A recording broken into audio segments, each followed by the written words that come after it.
അങ്ങനെ episode start ചെയ്യുമ്പോൾ ഇവർ രണ്ടുപേരും ഇങ്ങനെ സ്റ്റക്കായി നിൽക്കുന്നതും സംഘാണെങ്കിൽ പെർമിഷൻ ഇല്ലാതെ വീഡിയോ എടുക്കാൻ നിങ്ങളോട് ആരാ പറഞ്ഞെന്നൊക്കെ ചോദിച്ച് ചൂടാകുന്നുണ്ട് കേട്ടോ. ഇവളാണെങ്കിൽ വേഗം മുഖമൊക്കെ തിരിക്കുന്നുണ്ട്. ആ സമയത്ത് ഇവൻ ആ ക്യാമറയൊക്കെ വാങ്ങി അങ്ങ് വലിച്ചെറിയുന്നതും ഇവളാണെങ്കിൽ എൻ്റെ ക്യാമറ എന്നൊക്കെ പറഞ്ഞ് അവിടെ ബഹളം വെക്കുന്നുണ്ട്. മര്യാദയ്ക്ക് എല്ലാം ഡിലീറ്റ് ചെയ്യണമെന്ന് പറഞ്ഞ് ഇവൻ അവിടെ നിന്ന് നടന്നു പോകുമ്പോൾ ഇവളാണെങ്കിൽ ഇവൻ്റെ പേരങ്ങ് വിളിക്കുന്നുണ്ട് കേട്ടോ. അപ്പോൾ ഇവൻ്റെ ജസ്റ്റ് ഒന്ന് സ്റ്റക്കായി നിൽക്കുന്നതും നിനക്ക് എന്നെ അറിയൂ എന്ന് ചോദിക്കുന്ന ടൈമിൽ ഇവളാണെങ്കിൽ നിങ്ങൾക്ക് എന്നെ തീരെ ഓർമ്മയില്ലേ എന്നാണ് തിരിച്ച് ചോദിക്കുന്നത്. അപ്പോൾ സംഘാണെങ്കിൽ ഓർക്കാൻ മാത്രം നീ അത്രയും വിലപ്പെട്ട ആരെങ്കിലും ആണോ എന്ന് ഇവൻ ചോദിക്കുമ്പോൾ ഇവളൊന്ന് സ്റ്റക്ക് ആവുന്നുണ്ട് കേട്ടോ. അതിനുശേഷം ഇവൻ അവിടെ നിന്ന് നടന്നു പോകുമ്പോൾ വീണ്ടും ഒന്ന് സ്റ്റക്ക് ആകുന്നുണ്ട്. അത് വേറെ ഒന്നുമല്ല, ഇവളുടെ ആ കവറ് പൊട്ടിയിട്ട് മീനൊക്കെ അവിടെ പോയിട്ടുണ്ടല്ലോ. സോ ആ മീനിൻ്റെ മുകളിൽ ഇവൻ കാല് വെക്കുന്നുണ്ട്. ഇവനാകെ ദേഷ്യം വന്ന് ക്ലീൻ ചെയ്തിട്ട് പോയാൽ മതി എന്നൊക്കെ പറഞ്ഞ് നേരെ അങ്ങനെ ഓഫീസിലേക്ക് പോകുന്നതും അങ്ങോട്ട് വരുന്ന ഡയറക്ടറാണെങ്കിൽ എൻ്റെ ക്യാമറ നശിപ്പിച്ചല്ലോ എന്ന് പറഞ്ഞ് അവിടെ ചൂടാകുന്നുണ്ട്. ഇവനാണെങ്കിലോ റൂമിലെത്തി ഇവൻ്റെ ഷൂസൊക്കെ ചേഞ്ച് ചെയ്യുന്നതും ഏതാ വട്ടത്തി പെണ്ണ് എനിക്ക് മനസ്സിലാവുന്നില്ല എന്നൊക്കെ പറയുന്നുണ്ട്. പിന്നീട് നഞ്ജുനാണെങ്കിൽ ഏത് 3 വർഷം മുന്നേ നിന്നെ തേച്ചിട്ട് പോയ അയാളോ, അയാൾ നിന്നെ കണ്ടോ എന്നൊക്കെ ചോദിക്കുമ്പോൾ പക്ഷേ അയാൾ എന്നെ തിരിച്ചറിഞ്ഞില്ല എന്ന് ഇവളവിടെ പറയുന്നുണ്ട്. അതിൽ വലിയ അത്ഭുതമൊന്നുമില്ല, നിനക്ക് ഒരുപാട് മാറ്റം വന്നിട്ടുണ്ട്, സോ തിരിച്ചറിയാഞ്ഞതായിരിക്കുമെന്ന് നഞ്ജുൻ പറയുന്നതും പക്ഷേ അയാളെന്നെ കിസ് ചെയ്തതല്ലേ എന്നിട്ട് ഇങ്ങനെയൊക്കെ മറക്കൂ എന്ന് ഇവൾ ചോദിക്കുന്ന ടൈമിൽ നഞ്ജുനാണെങ്കിൽ അങ്ങനെയാണെങ്കിൽ നിന്നെ ഓർമ്മിക്കാൻ അയാൾക്ക് ഇഷ്ടമുണ്ടാകുന്നില്ല, അതുകൊണ്ടായിരിക്കും അങ്ങനെ പറഞ്ഞത് എന്ന് പറയുമ്പോൾ ശരിയാ എനിക്ക് ഒരുപാട് മാറ്റം വന്നിട്ടുണ്ടല്ലേ, എന്തായാലും 3 വർഷത്തെ മുന്നത്തെ കാര്യമല്ലേ അതങ്ങ് വിട്ടേക്കാം എന്ന് പറയുന്നതും അതിനുശേഷം അതായത് നഞ്ജുവിൻ്റെ ഒരു ഷോപ്പിലാണ് ഇവളിപ്പോൾ ഇവളുടെ ഓൺലൈൻ ഷോപ്പിംഗ് ഒക്കെ നടത്തുന്നത്. അപ്പോൾ ഇത് വാടകയൊക്കെ കുറച്ച് ഇവൾക്ക് കൊടുക്കുന്നതാണ്, അതുകൊണ്ട് തന്നെ നഞ്ജുവിനോട് താങ്ക്സ് പറയുന്നതും ഇവൾക്ക് ഫിഷൊക്കെ കൊടുക്കുന്നുണ്ട്. അപ്പോൾ നഞ്ജുനാണെങ്കിൽ അയ്യോ എനിക്ക് വേണ്ട എന്നൊക്കെ പറയുന്നുണ്ടെങ്കിലും ഇവൾ കയ്യിലൊക്കെ വെച്ച് കൊടുക്കുന്നുണ്ട് കേട്ടോ. ഞാൻ ഒരുപാട് ഡ്രസ്സ് വിറ്റ് കഴിഞ്ഞാൽ ഒരുപാട് കാശ് കിട്ടും, അപ്പോൾ നിനക്ക് ഞാൻ ഒരുപാട് പൈസ തരുമെന്ന് ഇവൾ പറയുന്നുണ്ട്. അതായത് പണ്ട് ജോക്കിയുടെ സ്റ്റൈലിഷ് ആയിരുന്ന നഞ്ജുൻ ഇപ്പോഴും ഇവളുടെ ഫ്രണ്ട് തന്നെയായിരിക്കും.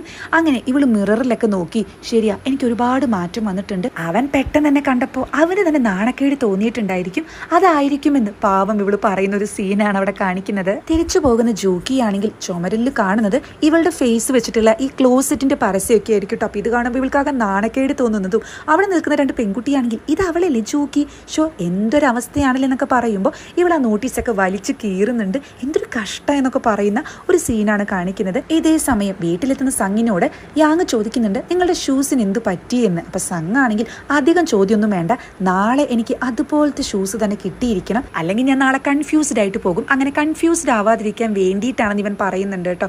അതായത് നാളെ എണീറ്റ് നോക്കുമ്പോൾ ഈ ഷൂസ് എങ്ങനെയാണ് വന്നതെന്ന് ഇവൻ ഓർമ്മയുണ്ടാവില്ലല്ലോ, അതുകൊണ്ടാണ് സെക്രട്ടറിയോട് ഇങ്ങനെ പറഞ്ഞ് ഏൽപ്പിക്കുന്നത്. തിരിച്ചു പോകുന്ന യാങ് ആണെങ്കിൽ കുറച്ചു കാലം കുഴപ്പമൊന്നും ഉണ്ടായിരുന്നില്ല, പിന്നീട് ഇയാൾക്ക് വീണ്ടും തുടങ്ങിയോ എന്ന് അവിടെ ഇങ്ങനെ ചോദിക്കുന്നുണ്ട്. പിന്നീട് ജോക്കിയുടെ വീടാണ് കാണിക്കുന്നത്. ഇവളാണെങ്കിൽ ഇവളുടെ ബ്രദറിനോട് 1 മാസത്തേക്കുള്ള സൈഡ് ഡിഷ് ആയിട്ടുണ്ടെന്ന് പറയുന്നതും ബ്രദർ ആണെങ്കിൽ ചേച്ചിക്ക് വെള്ളം പേടിയല്ലേ, അപ്പോൾ ഈ ബോട്ടിലൊക്കെ പോകുമ്പോൾ ശരിയാകും എന്ന് ചോദിക്കുന്നതും ഇവൾ ജസ്റ്റ് ഒന്ന് ചിരിക്കുകയാണ് ചെയ്യുന്നത്.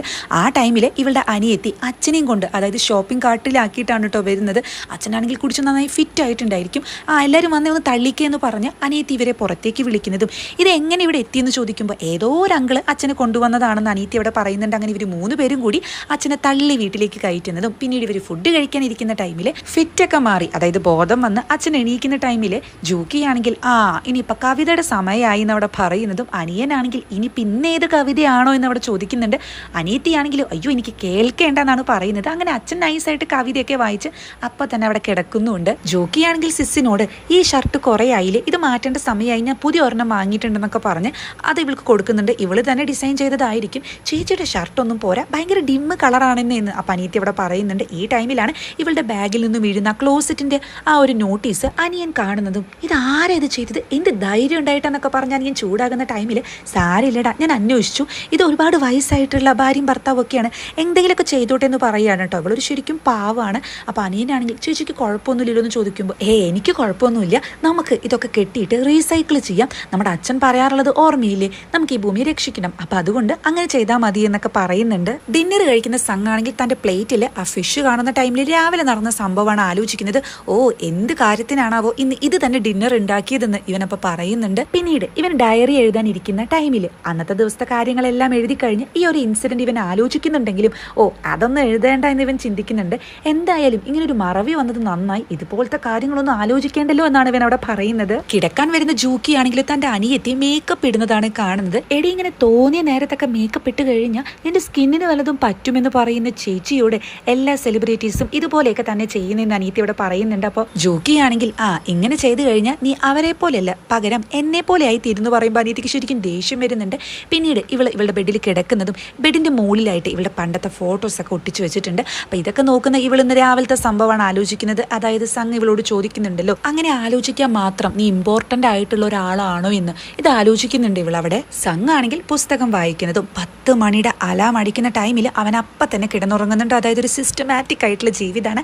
അങ്ങനെ പിറ്റേ ദിവസം സംഘ് എണീക്കുന്നതും കുളിക്കുന്ന ടൈമിൽ ആദ്യമായിട്ട് അവൻ എന്തോ ഒരു കാര്യം ആലോചിക്കുന്നുണ്ട്. ഇത് മറ്റൊന്നും ആയിരിക്കില്ല, നമ്മുടെ ജൂക്കി ആയിരിക്കും. ഇവളുടെ ആ ഫേസും അതുപോലെ നിങ്ങൾക്ക് എന്നെ ശരിക്കും ഓർമ്മയില്ലെന്ന് ചോദിക്കുന്ന ആ ഒരു ഡയലോഗും ഇവനിങ്ങനെ മനസ്സിൽ വരികയാണ്. ഇവനാണെങ്കിൽ ഇതേതേ ഈ പെൺകുട്ടി എന്ന് പറഞ്ഞ് ഉടനെ തന്നെ ഇവൻ്റെ ബോർഡിൽ ഒട്ടിച്ച സ്റ്റിക്കേഴ്സ് നോക്കുന്നുണ്ട്. അതുപോലെ ഡയറി എടുത്ത് നോക്കുമ്പോൾ ഇങ്ങനൊരു സംഭവം അവൻ എഴുതാത്തത് കൊണ്ട് തന്നെ അവൻ ഓർമ്മയെ വരുന്നില്ല. ഇവനാണെങ്കിൽ പിന്നീട് യാങ്ങിനെ വിളിക്കുന്നതും നന്നായിട്ട് വരയ്ക്കുമല്ലോ, അതുകൊണ്ട് തന്നെ ഇവളുടെ ഒരു പിക്ചർ വരച്ചിട്ട് ഇതെന്താന്ന് ചോദിക്കുമ്പോൾ യാങ് ആണെങ്കിൽ ഇത് ചിത്രം എന്ന് പറയുന്നതും എന്താ തമാശയാണോ എന്ന് ഇവൻ അവിടെ ചോദിക്കുന്നുണ്ട്.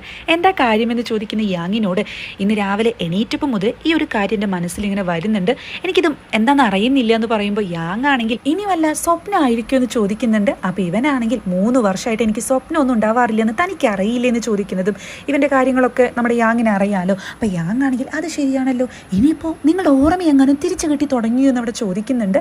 അപ്പോൾ ഇവനാണെങ്കിൽ ആകെ കൺഫ്യൂസ്ഡ് ആയിട്ട് എന്നാൽ ഇവൾ ആരായിരിക്കും, ഇത്രയും ആലോചിക്കാൻ മാത്രം വലിയ ഇമ്പോർട്ടൻ്റ് ആയിട്ടുള്ള ആരെങ്കിലും ആണോ എന്ന് അവിടെ ചിന്തിക്കുന്നുണ്ട്.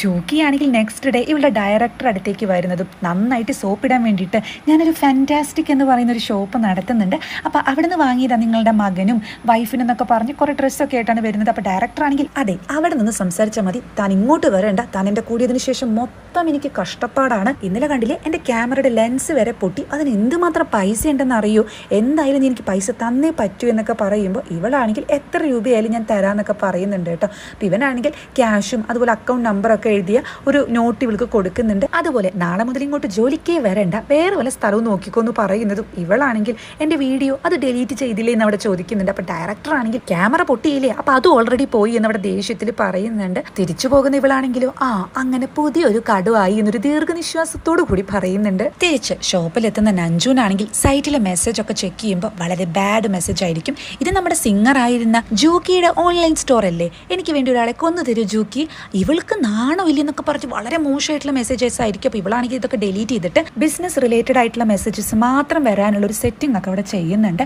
അങ്ങനെ ഇവള് ഫോണിൽ ട്രെൻഡിങ് ആയിട്ടുള്ള ന്യൂസ് എടുക്കുന്ന ടൈമിൽ കാണുന്നത് ലിയേനാണ് കേട്ടോ. അവളൊരു ഹാവ് എ ഗുഡ് ഡേയുടെ കോട്ടൊക്കെ എഴുതിയിട്ടുള്ള ഒരു മെസ്സേജ് കാണുന്നുണ്ട്. നെക്സ്റ്റ് സീനിൽ ഈ ലീഹയെ തന്നെയാണ് കാണിക്കുന്നത്.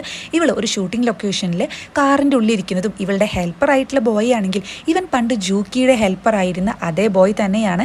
ഇയാളാണെങ്കിൽ ഷൂട്ട് റെഡിയായി എന്ന് പറഞ്ഞ് വിളിക്കുമ്പോൾ ഇവള് ഡോർ തന്നെ ലോക്ക് ചെയ്യുകയാണ്. അപ്പോൾ ഇവനാണെങ്കിൽ മാഡം പ്ലീസ് തുറക്കെന്നൊക്കെ പറയുന്നതും എനിക്ക് ഈ പൊടിയൊക്കെ മൂക്കിലടിച്ചിട്ട് ഭയങ്കര പ്രശ്നം തോന്നുക, ഈ പൊടിയും കരടൊക്കെ ഇവിടെ ഇപ്പോൾ കൂടുതലാണ്, അതുകൊണ്ട് 4 ദിവസത്തേക്ക് മാറ്റി വെക്കുന്നു ഇവള് കൂളായിട്ട് പറയുന്നുണ്ട്. ഇവനാണെങ്കിൽ ഇത് തന്നെ പോയി ഡയറക്ടറോട് പറയുന്നതും ഡയറക്ടർ ആണെങ്കിൽ അതെ അവളേതോ വലിയ കൊമ്പത്തെ പെൺകുട്ടിയാന്നൊക്കെ അറിയാം, അവൾ അച്ഛനെന്തോ എലിവേറ്റർ ഒക്കെ ഉണ്ടാക്കുന്ന ഒരു ജോലിയല്ലേ എന്ന് വിചാരിച്ചിട്ട് ഇവിടെ അതൊന്നും നടക്കത്തില്ല, ഇവിടെ ഞങ്ങൾ വിചാരിച്ചു കഴിഞ്ഞാൽ അവൾ വെറും 0 ആയി പോകും, അതുകൊണ്ട് മര്യാദയ്ക്ക് വിളിച്ചു വാന്ന് പറയുന്നുണ്ട് കേട്ടോ. അപ്പോൾ ഈ ബോയ് ആണെങ്കിൽ കഷ്ടപ്പെട്ട് മാഡം വായോ എന്നൊക്കെ പറഞ്ഞ് വിളിക്കുന്നതും ഇവളുടെ സ്റ്റൈലിഷായ നഞ്ജുൻ അവിടെയുണ്ട്. അപ്പം നഞ്ജുനാണെങ്കിൽ ഇവളാണ് എൻ്റെ ജീവിതത്തിലെ ഏറ്റവും വലിയ കരടെന്ന് അവിടെ പറയുന്ന ടൈമിലാണ് ജൂക്കിയുടെ കോൾ വരുന്നത്. ആ ഡയറക്ടർ എന്നെ പിരിച്ചു വിട്ടു എന്ന് പറയുമ്പോൾ എന്ത് പറ്റിയെന്നാണ് നഞ്ജു തിരിച്ച് ചോദിക്കുന്നത്. അപ്പോൾ ഇവളാണെങ്കിൽ ഞാൻ പറഞ്ഞില്ല ക്യാമറ പൊട്ടിയെന്ന്, അതിൻ്റെ പേരിലാന്ന് പറയുമ്പോൾ അതെന്തായാലും നന്നായി, അന്ന് ആ താലിസ്മാൻ്റെ വീഡിയോ എടുത്തു നീ പറഞ്ഞില്ലേ, അപ്പോഴും എനിക്ക് തോന്നിയതാണ് അയാൾ ഒട്ടും ശരിയല്ല എന്ന്, എന്തായാലും നീ വിഷമിക്കേണ്ട എന്നൊക്കെ പറയുന്നതും ഇവളാണെങ്കിൽ എന്തായാലും പിരിച്ചുവിട്ട് എനിക്ക് വേറെ ജോലിയൊന്നുമില്ല, അതുകൊണ്ട് നിൻ്റെ ഈ ഷോപ്പിൽ ഞാൻ ഫുൾ ടൈം ജോലിക്ക് ഇരുന്നോട്ടെ എന്ന് ഇവൾ ചോദിക്കുന്നുണ്ട് കേട്ടോ. അതിനെന്താ നീ ഇരുന്നോ, പിന്നെ നീ പണ്ടത്തെ പോലെ ഈ ഇൻഡസ്ട്രിയിലേക്ക് തിരിച്ചു വരുന്നില്ലെന്ന് ചോദിക്കുമ്പോൾ ഇത് കേൾക്കുന്ന ജൂക്കി ഒന്ന് വിഷമിക്കുന്നുണ്ട്. ഇനി ഞാൻ അങ്ങോട്ട് വരുന്നില്ല, ഞാൻ ഈ ഓൺലൈൻ ഷോപ്പിൽ ഒരു ക്യൂനായിട്ട് മാറും എന്ന് ഇവൾ പറയുന്നുണ്ട്. അങ്ങനെ ഇവർ ഫോൺ കട്ട് ചെയ്യുന്നതും നഞ്ജുനാണെങ്കിൽ കട്ട് ചെയ്തിട്ടുണ്ടായിരിക്കില്ല. അപ്പോൾ ജൂക്കി ആണെങ്കിൽ നീ ഫോൺ കട്ട് ചെയ്തിട്ടില്ല എന്ന് പറയുന്നുണ്ട്. ആ ടൈമിലാണ് നഞ്ജുവിൻ്റെ അസിസ്റ്റൻസ് മാഡം ജൂക്കിയാണോ ഇപ്പോൾ വിളിച്ചത്, ജൂക്കി നമ്മുടെ ഷോപ്പിലിരുന്ന് വർക്ക് ചെയ്യുന്നത് അവിടെ വരുന്നവർക്കൊന്നും ഇഷ്ടമല്ല, അവരെ പറ്റി വളരെ മോശമായിട്ടാണ് സംസാരിക്കുന്നത്, മിൻഹ്യൂങ്ങിനെ കൊന്നത് ഈ ജൂക്കി തന്നെയാണെന്ന അവൻ്റെ ഫാൻസ് ഒക്കെ പറയുന്നത്, ഈ സ്ത്രീ അവിടെ ഇരുന്നിട്ടുണ്ടെങ്കിൽ നമ്മുടെ കടയെ അത് ബാധിക്കില്ല എന്നൊക്കെ ചോദിക്കുന്നതും. അപ്പോൾ ഇവളാണെങ്കിൽ നിങ്ങൾ എന്തൊക്കെയാണ് പറയുന്നത്, കോടതിയിൽ ആ കേസൊക്കെ തള്ളിപ്പോയതല്ലേ എന്ന് അവിടെ ചോദിക്കുന്നുണ്ട് കേട്ടോ. അപ്പോൾ ഈ അസിസ്റ്റൻസ് ആണെങ്കിൽ അല്ല മാഡം പറഞ്ഞിട്ടുണ്ടല്ലോ ഈ ജൂക്കി സക്സസ് ആയ സമയത്ത് മാഡത്തോട് ഒരുപാട് റൂഡായിട്ടൊക്കെ സംസാരിച്ചിട്ടുണ്ടെന്ന്, പിന്നെ മാഡം എന്തിനാ ഇവരെ സഹായിക്കുന്നതെന്ന് ചോദിക്കുമ്പോൾ നിങ്ങൾ എൻ്റെ കാര്യത്തിനൊന്നും കയറി ഇടപെടേണ്ട, നിങ്ങളുടെ വർക്ക് നന്നായിട്ട് ചെയ്യുന്നു പറഞ്ഞ് നഞ്ജുവിന് അവിടെ ചൂടാകുന്നതും ഇതെല്ലാം ഫോണിലൂടെ കേൾക്കുന്ന ജൂക്കിക്ക് നല്ല വിഷമം വരുന്നുണ്ട്. ഇതേ സമയം ചെയർവുമൺ ആണെങ്കിൽ സ്വന്തം മകനെ പറ്റിയിട്ട് അന്വേഷിക്കുന്നുണ്ട്, കിജുവിനെ പറ്റിയിട്ട്. അപ്പോൾ മാനേജർ ആണെങ്കിൽ ആള് US നിന്ന് കോഴ്സൊക്കെ കഴിഞ്ഞിട്ട് എത്താൻ പറഞ്ഞതിനേക്കാൾ മുന്നേ തന്നെ ഇവിടെ എത്തിയിട്ടുണ്ട്, പക്ഷേ കോൺടാക്ട് ചെയ്തിട്ട് കിട്ടുന്നില്ല എന്ന് പറയുമ്പോൾ അവൻ ഇവിടെ എത്തേണ്ടത് എങ്ങനെയാണെന്ന് എനിക്കറിയാം. അവൻ്റെ എല്ലാ ക്രെഡിറ്റ് കാർഡും ഫ്രീസ് ചെയ്യാൻ ആളവിടെ പറയുന്നുണ്ട്. അപ്പോൾ ഈ മീറ്റിങ്ങിലാണെങ്കിൽ സങ്ങിനെ ചികിത്സിക്കുന്ന ഡോക്ടർ, അവൻ്റെ സെക്രട്ടറി, മാനേജർ, മറ്റൊരു ഡോക്ടറൊക്കെയാണ് ഉണ്ടായിരിക്കുക. അതിലൊരു ഡോക്ടറോട് സംഘം എന്താ ചെയ്യുന്നതെന്ന് ചോദിക്കുമ്പോൾ ആളിപ്പോൾ ഒരു ഹീലിംഗ് വില്ലേജ് പ്രൊജക്ടിന്റെ പിന്നാലെയാണ്. ആൾക്ക് പറ്റിയ കുറച്ച് ഡോക്ടേഴ്സിനെയൊക്കെ വെച്ചിട്ട് ഒരു മീറ്റിംഗ് നടത്തുന്നുണ്ടെന്ന് പറയുമ്പോൾ അതെന്താ സംഭവം എന്ന് ചോദിക്കുന്ന ചെയർവുമണിനോട്, ഹീലിംഗ് വില്ലേജ് എന്ന് പറഞ്ഞിട്ടുണ്ടെങ്കിൽ ഈ ഓർമ്മയൊക്കെ നഷ്ടപ്പെട്ട ഡിമൻഷ്യ പറ്റിയ ആളുകൾക്ക് വേണ്ടിയിട്ട്, അതായത് അവർക്ക് വേണ്ടിയിട്ടുള്ള ഒരു റീഹാബിലിറ്റേഷൻ സെന്റർ ആണ്. എന്തായാലും അത് പണിയുന്നതിലൂടെ ഒരുപാട് വരുമാനമൊന്നും ഉണ്ടാവാൻ സാധ്യതയില്ല, എല്ലാം അങ്ങോട്ട് പോവത്തേ ഉള്ളൂ എന്ന് ഡോക്ടർ അവിടെ പറയുന്നതും. അപ്പോൾ ചെയർവുമൺ ആണെങ്കിൽ അവിടെ സംഗീത ഡോക്ടറിനോട് ചോദിക്കുന്നുണ്ട് ആളുടെ അസുഖത്തിൽ എന്തെങ്കിലും മാറ്റമുണ്ടോ എന്ന്. അപ്പോൾ ഡോക്ടർ ആണെങ്കിൽ കഴിഞ്ഞ 3 വർഷമായിട്ട് ട്രീറ്റ്മെന്റ് ചെയ്തിട്ടും ഒരു റിക്കവറി ഉണ്ടാകുന്നില്ല എന്നാണ് പറയുന്നത്. അപ്പോൾ ചെയർവുമൺ ആണെങ്കിൽ സംഗിന്റെ സ്കെഡ്യൂളിനെ പറ്റി ചോദിക്കുന്നുണ്ട് കേട്ടോ. അപ്പോൾ നമ്മുടെ സെക്രട്ടറി അതിന്റെ ഒരു ഫയൽ തന്നെ ചെയർവുമണിന് കൊടുക്കുന്നുണ്ട്. ഇതേ ടൈമിൽ ഇവർ പറഞ്ഞ ആ മീറ്റിംഗിൽ സംഘം ഒരുപാട് ഡോക്ടേഴ്സിന്റെ കൂടെ ഇരിക്കുന്നതും ആ ഒരു ഹീലിംഗ് വില്ലേജിന്റെ പ്ലാൻ ആണ് നിങ്ങളുടെ മുന്നിൽ ഇരിക്കുന്നത് എന്നൊക്കെ പറയുന്ന ടൈമിൽ നേരത്തെ ജോക്കിനെ മീറ്റ് ചെയ്ത സമയത്ത് ഇവന്റെ പേര് വിളിച്ചല്ലോ, ആ കാര്യമൊക്കെ ആലോചിച്ച് ഇവന് നല്ല ഹെഡേക്ക് വരുന്നുണ്ട് കേട്ടോ. ഇവനാണെങ്കിൽ ഇപ്പൊ തന്നിരിക്കുന്ന പ്ലാൻ ഒക്കെ വായിച്ചു നോക്കി ഇൻട്രസ്റ്റ് ഉള്ളവർ മാത്രം നെക്സ്റ്റ് മീറ്റിംഗിൽ വന്നാൽ മതി എന്ന് അവിടെ പറഞ്ഞ് മീറ്റിംഗ് അവസാനിപ്പിക്കുന്നുണ്ട്. പിന്നീട് ഇവന്റെ ഡോക്ടറെ കാണാൻ പോകുന്നതും ഒരു പെൺകുട്ടി, ആ പെൺകുട്ടിയെ പറ്റി തന്നെയാണ് ഇന്ന് രാവിലെ മുതൽ എന്റെ മൊത്തം മനസ്സിൽ എന്റെ ഓർമ്മയിലൊക്കെ വരുന്നുണ്ടെന്ന് പറയുമ്പോൾ ഡോക്ടർ ആണെങ്കിൽ ഇന്നലെ നടന്ന കാര്യമൊക്കെ തനിക്ക് ഓർമ്മ വരുന്നുണ്ടോ എന്ന് അവിടെ ചോദിക്കുന്നുണ്ട്. അപ്പൊ ഇവനാണെങ്കിൽ പക്ഷേ ഇത് ഇന്നലത്തെ കാര്യമാണെന്ന് എനിക്ക് ഉറപ്പിച്ചു പറയാൻ പറ്റില്ല, ചിലപ്പോൾ ഇതിന്റെ മുന്നത്തെ വല്ലപ്പോഴും ഉണ്ടായ കാര്യമായിരിക്കുമല്ലോ എന്നൊക്കെ പറയുന്നതും ഡോക്ടർ ആണെങ്കിൽ അങ്ങനെയാണെങ്കിൽ ഇന്ന് മുതൽ തന്നെ ഒന്ന് മോണിറ്റർ ചെയ്യണം, കാരണം ഇത്രയും കാലമായിട്ട് തനിക്ക് ആദ്യമായിട്ടാണ് ഇങ്ങനെ ഒരു കാര്യമെങ്കിലും ഓർമ്മ വരുന്നത്,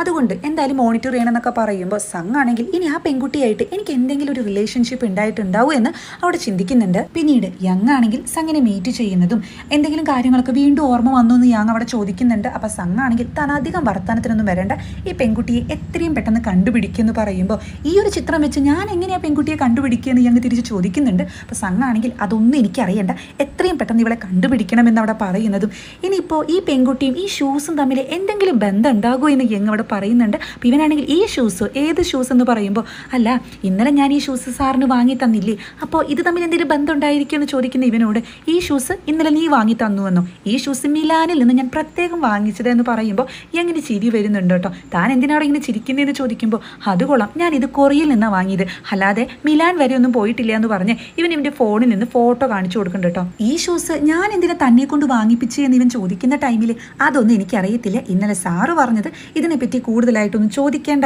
എന്ന് പറഞ്ഞ് എന്തായാലും ആ പെൺകുട്ടിയെ ഞാൻ കണ്ടുപിടിക്കാന്നൊക്കെ പറഞ്ഞ് അവിടെ നിന്നും പോകുന്നുണ്ട്. നെക്സ്റ്റ് സീനിൽ കിജുനാണെങ്കിൽ അവൻ വാങ്ങിയിട്ടുള്ള ഒരു ഓഫീസ് ഉണ്ട്, അവിടേക്ക് വരുന്നുണ്ട്. അപ്പൊ അതേ ബിൽഡിംഗിൽ തന്നെയാണ് ലീഹയുടെ ഏജൻസി ഉള്ളത്. അപ്പൊ ഇവളങ്ങോട്ട് വരുന്ന ടൈമിൽ കിജുനാണെങ്കിൽ ഓ നീ ആ സ്റ്റാർ ആയിട്ടല്ലേ ലീഹയില്, പക്ഷെ നിന്നെ നേരിട്ട് കാണാൻ അത്രയ്ക്ക് ഭംഗിയൊന്നുമില്ല, എന്തായാലും ഈ ബിൽഡിംഗിൽ തന്നെയാണ് എന്റെയും ഏജൻസി, നമ്മളപ്പം നൈബേഴ്സ് ആണെന്നൊക്കെ പറയുമ്പോൾ ഇവള് വലിയ മൈൻഡ് ഒന്നും ചെയ്യുന്നില്ല. അപ്പൊ ഇവനാണെങ്കിൽ നിനക്ക് എന്നെ ഓർമ്മയില്ലേ, നമ്മൾ തമ്മിൽ പാർലറിൽ വെച്ച് കണ്ടിരുന്നു, നിനക്ക് അവിടെ വെച്ച് അടി കിട്ടിയില്ലെന്ന് പറയുമ്പോൾ എനിക്കൊന്നും കിട്ടിയില്ലെന്ന് പറയുന്നുണ്ട് ഇവള്. അപ്പോൾ ഇവനാണെങ്കിൽ ആദ്യം ഇങ്ങനെയൊക്കെ തന്നെ പറയുന്ന ആണക്കേട് ഉണ്ടായിരിക്കുമല്ലോ, പക്ഷെ ഞാൻ കണ്ടു എന്നൊക്കെ പറയുന്നതും ഇവളാണെങ്കിൽ ദേഷ്യത്തിൽ തള്ളി മാറ്റിയിട്ട് അവിടെ ഡോർ ഓപ്പൺ ആക്കാൻ നോക്കുന്നുണ്ട്. അപ്പോൾ അത് ലോക്കഡ് ആകുമ്പോൾ ഞാൻ തുറന്നു തരാമെന്ന് പറഞ്ഞ് ഇവൻ്റെ ഫിംഗർ പ്രിന്റ് ഒക്കെ വെച്ച് തുറന്നു കൊടുക്കുന്നുണ്ട്. ഇതേ ടൈമിൽ ലീഹയാണെങ്കിൽ കിമ്മിനെ കാണുന്നതും കിം ആണെങ്കിൽ ഈ സ്ക്രിപ്റ്റ് വായിച്ചു നോക്ക്, പുതിയ ഡ്രാമയാണെന്നൊക്കെ പറയുന്നുണ്ട്. അപ്പോൾ ഇവളാണെങ്കിൽ ഇത് ജസ്റ്റ് മറിച്ച് നോക്കിയിട്ട് ഷോ ഇതാ പാർക്കിൻ്റെ അല്ലേ, ഇയാളെല്ലാം ഫോട്ടോ കോപ്പിയാണോ, എല്ലാം സെയിം പോലത്തെ കഥയാണ്, എനിക്കൊരു മാസ്റ്റർ പീസ് ആയിട്ടുള്ള കഥ വേണമെന്നൊക്കെ പറയുന്നതും ഇത് കേൾക്കുന്ന പാർക്കാണെങ്കിൽ നീ ഒന്നും അല്ലാത്തൊരു നടിയായിരുന്നു,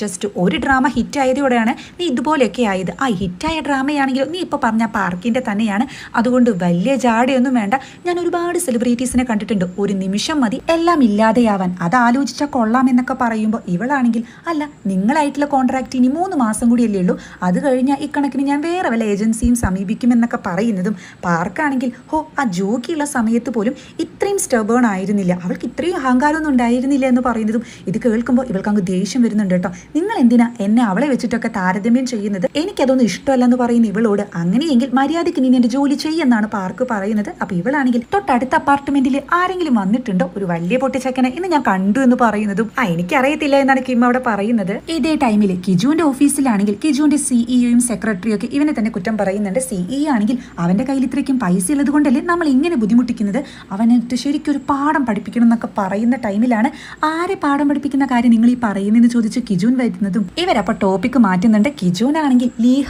ഈ ബിൽഡിങ്ങിലാണ് ഉള്ളതല്ലേ എന്ന് ചോദിക്കുമ്പോൾ സിഇ ആണെങ്കിൽ അവളെ മീറ്റ് ചെയ്തു എന്ന് അവിടെ ചോദിക്കുന്നുണ്ട്. ഞാൻ മീറ്റ് ചെയ്തു, എന്തായാലും ജൂക്കിയുടെ അത്ര ഭംഗിയൊന്നുമില്ല എന്നാണ് അവൻ പറയുന്നത്. ഇത് കേൾക്കുമ്പോൾ സിഇക്ക് നല്ല ദേഷ്യം വരുന്നുണ്ട്. അതെ, 3 മാസം കൂടി കഴിഞ്ഞാൽ അവളുടെ ഇപ്പോൾ ഉള്ള ഏജൻസിയുടെ കോൺട്രാക്ട് കഴിയും.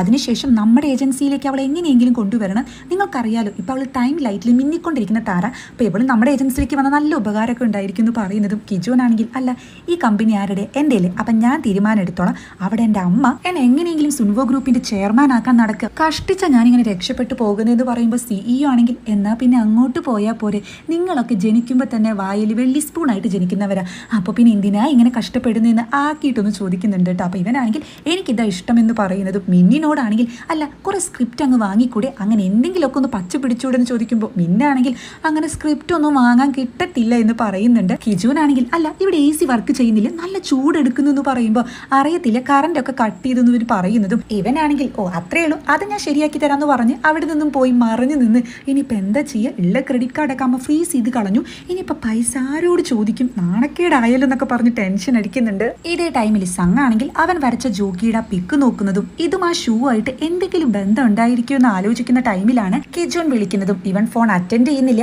ആ ടൈമിൽ കിജുൻ അങ്ങോട്ട് വരുന്നുണ്ട്. ഓഹോ, ഇയാളപ്പൻ്റെ കോള് മനഃപൂർവ്വം എടുക്കാതിരിക്കുകയാണല്ലേ, എന്തായാലും ആക്സിഡന്റിന് ശേഷം ഞാൻ ഇപ്പോഴാണ് താനെ കാണുന്നത്, താൻ ഓക്കെ അല്ലേ എന്നൊക്കെ ചോദിക്കുന്നതും നീ ആൻറ്റിയെ മീറ്റ് ചെയ്തു എന്നാണ് സംഘ തിരിച്ച് ചോദിക്കുന്നത്.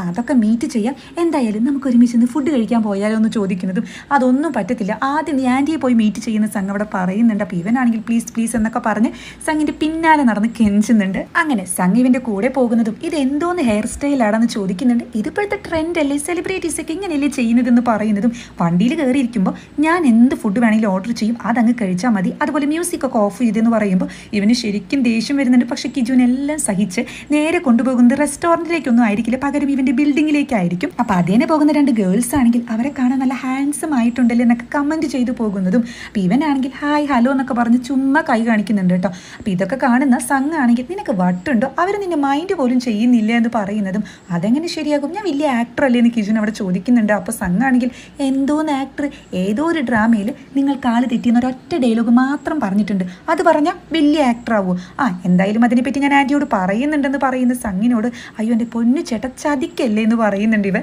എന്തായാലും കുറേത്തെ ടോപ്പ് സ്റ്റാർ ആയിട്ടുള്ള പെൺകുട്ടിയൊക്കെ എന്നെ നോട്ടം വെച്ചിട്ടുണ്ടെന്ന് ഇവൻ പറയുന്നതും ലീഹേനെ പറ്റിയിട്ടാണ് ഇവൻ പറയുന്നത്. എവിടെ അവൾ മൈൻഡ് പോലും ചെയ്തിട്ടില്ല.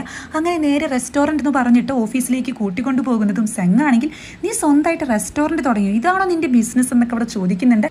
ഇതാണ് സ്റ്റാർ എൻ്റർടൈൻമെൻറ്റ് ഏജൻസി, എൻ്റെ സ്വന്തം ഏജൻസിയാണ്, ഇത് വാങ്ങണം എന്നൊക്കെയാണ് എൻ്റെ ആഗ്രഹം. പക്ഷേ ചേട്ടൻ അറിയാലോ അമ്മ എൻ്റെ എല്ലാ കാർഡും ഫ്രീസ് ചെയ്തു എന്ന് പറയുന്നതും ഞാൻ ആൻറ്റിയെ ഇപ്പം തന്നെ വിളിക്കാമെന്ന് ഇവൻ പറയുന്നുണ്ട്. അയ്യോ എൻ്റെ പൊന്നു ചേട്ടാ വിളിക്കല്ലേ, ഞാനൊന്ന് പറയട്ടെ എന്ന് പറയുമ്പോൾ സംഘാണെങ്കിൽ നിന്റെ ഈ കമ്പനിയിലേക്ക് ഞാൻ ഇൻവെസ്റ്റ്മെൻറ്റ് ചെയ്യണം എന്നല്ലേ നീ പറയാൻ വരുന്നേ എന്ന് അവിടെ ചോദിക്കുന്നുണ്ട്. അയ്യോ സത്യം, ഇതെങ്ങനെ മനസ്സിലായി എന്ന് ചോദിക്കുന്ന കിജുവിനോട് ആൻറ്റിയുടെ മീറ്റിംഗ് ഇപ്പോൾ കഴിഞ്ഞിട്ടുണ്ടായിരിക്കും, ഞാൻ ഇപ്പം തന്നെ വിളിക്കാമെന്ന് ഇവൻ പറയുന്നതും എൻ്റെ പൊന്നു ചേട്ടാ വിളിക്കല്ലേ, അല്ലെങ്കിലും ഡോക്ടർമാരെ വിശ്വസിക്കാൻ പറ്റില്ലെന്ന് പറയുന്നത് എത്ര കറക്റ്റായെന്ന് പറയുന്ന കിജുവിനോട് അതെ ഞാൻ ഡോക്ടർ തന്നെയാണ്, അതുകൊണ്ട് എനിക്ക് റിയൽ എസ്റ്റേറ്റിൽ തീരെ താല്പര്യമില്ല, അല്ലെങ്കിൽ തന്നെ ഒരു ലാഭവും കിട്ടാത്ത ഈ ബിൽഡിംഗ് ഞാൻ എന്തിനാടാ വാങ്ങുന്നതെന്ന് ചോദിക്കുന്ന സംഘിനോട് ആര് പറഞ്ഞു ലാഭം കിട്ടില്ല എന്ന്, ലാഭമൊക്കെ കിട്ടും, പിന്നെ ഈ ഒരു ഏജൻസി എന്ന് പറഞ്ഞാൽ നമ്മൾ ലാഭവും നഷ്ടമൊന്നുമല്ല നോക്കുന്നത്, മെയിനായിട്ട് നമ്മൾ ഒരു മനുഷ്യത്താണ് നോക്കുന്നത്, ഞാനൊരു പെൺകുട്ടിയുടെ ജീവിതം ഇതുവഴി രക്ഷപ്പെടുത്താനാണ് നോക്കുന്നത്, അതും തൻ്റേതല്ലാത്ത കാരണം കൊണ്ട് ഒരു കുറ്റവാളിയായ ഒരു പെൺകുട്ടിയുടെ ജീവിതം മാറ്റാനാണ് ഞാൻ ശ്രമിക്കുന്നത് എന്നൊക്കെ പറയുമ്പോൾ അത് ആരുടെ എന്നുള്ള രീതിയിൽ സംഘ് ഇവനിങ്ങനെ നോക്കുന്നുണ്ട്. അതായത് കിജുൻ പറയുന്നത്